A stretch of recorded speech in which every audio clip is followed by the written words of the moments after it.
আর মাত্র ঘণ্টাখানেকের অপেক্ষা, তারপরেই জানা যাবে কি হবে এবারের কেন্দ্রীয় বাজেট। অষ্টমবারের জন্য বাজেট পেশ করবেন নির্মলা সীতারামন, কেন্দ্রীয় অর্থমন্ত্রী। প্রত্যাশার পারত্ব তুঙ্গে প্রত্যেকবারের মতোই নির্মলা সীতারামন, তিনি কি সত্যি এই আশা পূরণ করবেন, নাকি আর্থিকভাবে ভারতের অগ্রগতি যাতে আরো মজবুত হয়, ঊর্ধ্বমুখিতা যাতে স্থিতিশীল হয়, সেই দিকে বেশি মনোযোগী হবেন, তা জানতে আর ঘণ্টাখানেক অপেক্ষা করতে হবে আমাদের। প্রত্যেক দিনের সমস্যা, যেভাবে মূল্যবৃদ্ধি ক্রমাগত বাড়ছে, যেভাবে মূল্যবৃদ্ধি বাড়ছে তার উপরে লাগাম কি টানা যাবে? কর্মসংস্থান, সেটা কি সম্ভব? সরকার কি সত্যিই দায়িত্ব নেবে, নাকি আবারও ঠিক কর্পোরেট সংস্থাগুলোর ওপরে যেভাবে দায়িত্ব ছেড়েছিল তার উপরই বেশি নির্ভরশীলতা থাকবে? একাধিক প্রশ্নের উত্তর কিন্তু মিলবে আর ঘণ্টাখানেকের পর।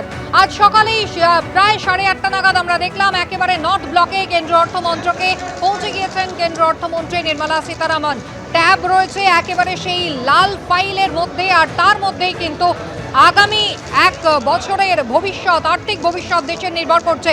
সংসদ ভবনের বাইরে মকর ভবন দেখতে পাচ্ছেন, একেবারে সেই মকর দুয়ারে দাঁড়িয়ে রয়েছেন নির্মলা সীতারামন, ঢুকে যাচ্ছেন তিনি। আর ইতিমধ্যেই মন্ত্রিসভার শিলমোহরও কিন্তু পেয়ে গিয়েছেন। রাষ্ট্রপতির সঙ্গে এর আগে সাক্ষাৎ করেছেন রাষ্ট্রপতি ভবনে গিয়ে কেন্দ্রীয় অর্থমন্ত্রী। দই চিনি খাইয়ে একেবারে যাতে শুভ হয়, দেশের আগামী আর্থিক বছর যাতে ভালো হয়, সেই প্রত্যাশা প্রত্যেকবারের মতো যেমন থাকে, দই চিনি খাইয়ে কিন্তু রাষ্ট্রপতি দ্রৌপদী মুর্মু তিনি আজ নির্মলা সীতারামনের সঙ্গে কথা বলেছেন। রাষ্ট্রপতিকে বাজেট দেখানোর পর একেবারে নির্মলা সীতারামন তিনি পৌঁছে গিয়েছেন সংসদে, যদিও তার আগেই কিন্তু বাজেটের কপি পৌঁছে গিয়েছে সংসদ ভবনে। মন্ত্রীদের যে ক্যাবিনেট বৈঠক, যেখানে দেখতে পাচ্ছেন সেই দই চিনির ছবি, দই চিনি খাইয়ে প্রতিবারের মতো মিষ্টি মুখ করিয়ে এবারের বাজেট পড়বেন নির্মলা সীতারামন অষ্টমবারের জন্য। সংসদে ঢুকছেন মকরদ্বারের সামনে নির্মলা সীতারামন, এই সেই ট্যাব আর যার মধ্যেই ভারতের আগামী আর্থিক বছরের 1 বছরের ভাগ্যবন্দী রয়েছে। খুব উল্লেখযোগ্যভাবে নির্মলা সীতারামনের শাড়ি প্রতিবারই যা সকলের নজর কাড়ে, এবার সেখানে মধুবনী প্রিন্ট, কোনো বাড়তি ইঙ্গিতবাহী। পাশে রয়েছেন কেন্দ্রীয় অর্থ প্রতিমন্ত্রী পঙ্কজ চৌধুরী। এবছর দিল্লি ভোট রয়েছে, বিধানসভা নির্বাচন সামনের সপ্তাহে, এবং খুব উল্লেখযোগ্যভাবে বিহারের বিধানসভা নির্বাচন রয়েছে। আর এই মুহূর্তে নির্মলা সীতারামন তিনি অষ্টমবারের জন্য বাজেট করতে আসছেন। পরনে সাদার উপরে যে শাড়িটি রয়েছে সেটাতে কিন্তু মধুবনী কাজ করা, কোনো বিশেষ ইঙ্গিত কি তা বহন করছে? বেলা 11টায় যখন বাজেট করতে শুরু করবেন নির্মলা সীতারামন, তখনই তার সামনে আসবে। দেখুন, মূল বিষয় হচ্ছে সাধারণ মানুষের প্রত্যাশা কতটা পূরণ করতে পারবেন নির্মলা সীতারামন। এক তো হচ্ছে আয়কর ছাড়ের ঊর্ধ্বসীমা, সেটা বাড়বে কিনা, মূল্যবৃদ্ধির যে হাঁসফাঁস পরিস্থিতি সেখানে কতটুকু নিষ্কৃতি দিতে পারবেন কেন্দ্রীয় অর্থমন্ত্রী নির্মলা সীতারামন কিছু সময়ের মধ্যে সকাল 11টায় তার উত্তর পাওয়া যাবে। এখন প্রশ্ন কি প্রত্যাশা কি পূরণ করতে পারবেন নির্মলা সীতারামন, আমি এক এক করে আপনাদের সামনে রাখবো। কি প্রত্যাশা রয়েছে? তৃতীয় মোদী সরকারের দ্বিতীয় বাজেট এবং অষ্টমবার বাজেট পেশ করতে চলেছেন কেন্দ্রীয় অর্থমন্ত্রী নির্মলা সীতারামন।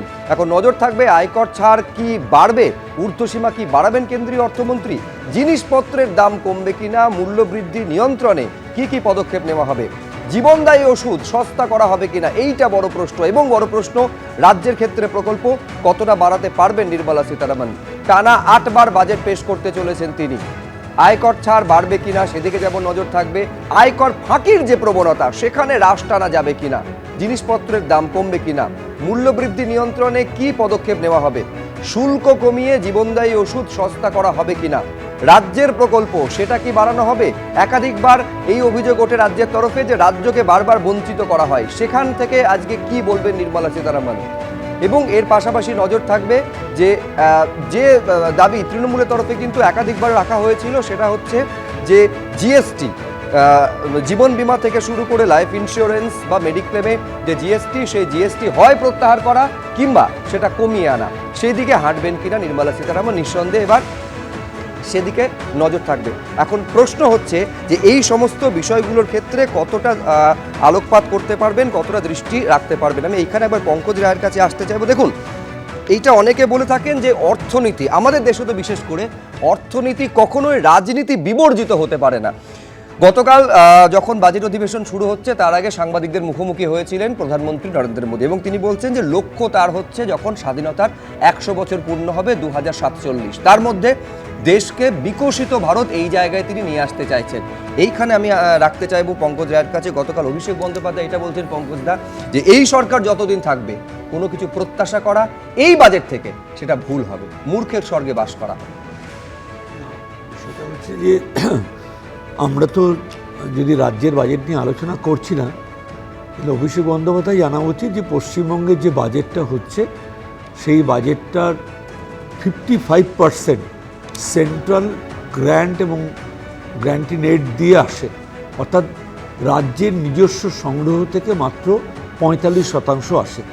সুতরাং এটা বলা মনে হয় ধৃষ্টতা হবে।